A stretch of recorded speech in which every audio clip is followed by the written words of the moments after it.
In this tutorial, I'm going to show you how to construct a histogram for small discrete data by doing this problem on the left. And first of all, let's acknowledge that this data is quantitative versus qualitative.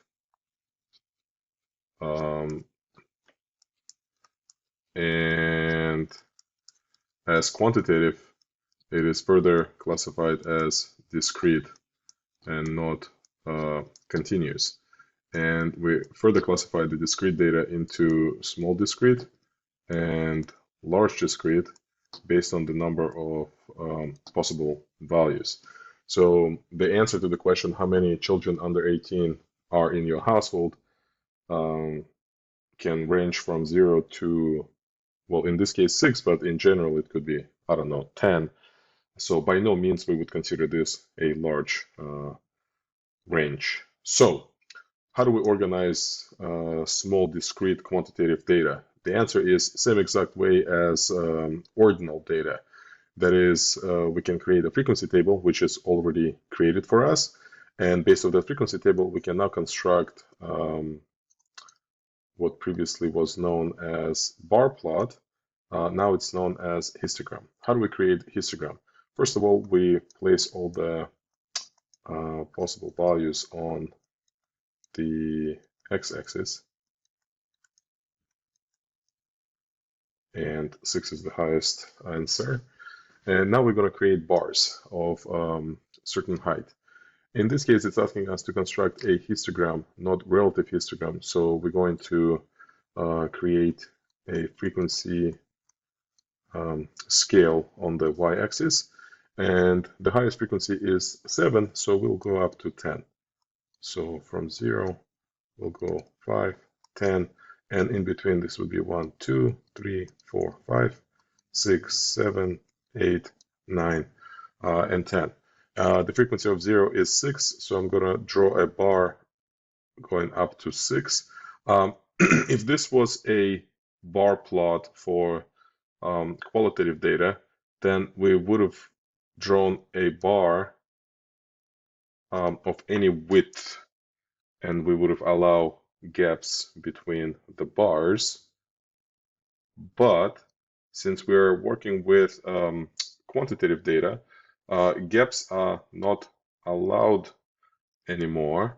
And because it's a discrete data with values 0, 1, 2, 3, 4, 5, to have no gaps means each bar has to cover, each bar has to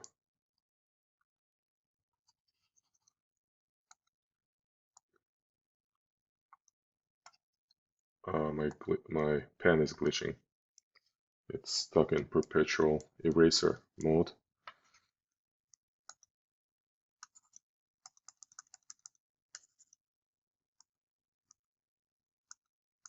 I'm not sure how to turn it off.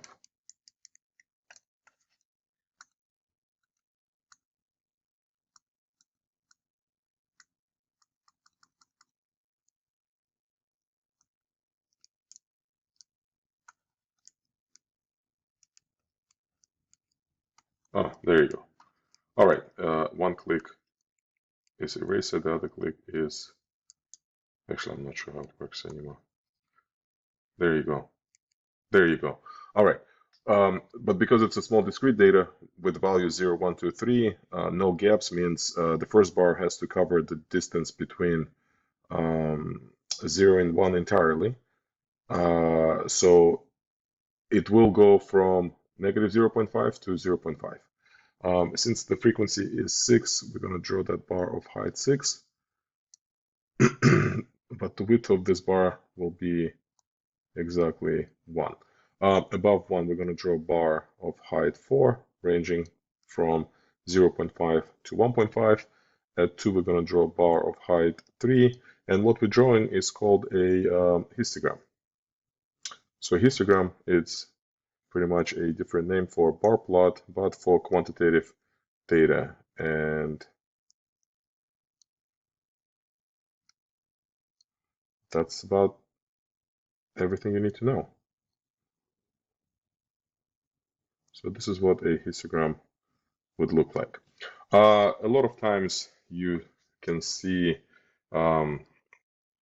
some people do not like having bars spilling into negative side of the number line, and they would, instead of centering a bar at 0, they will make the bar to go from 0 to 1, from 1 to 2, from 2 to 3, and so on. Visually, it will look exactly the same. The only thing that will be different is the shift in the x-axis. Either way is okay and is understandable. So, based on this drawing, let's pick the right frequency histogram for our given data.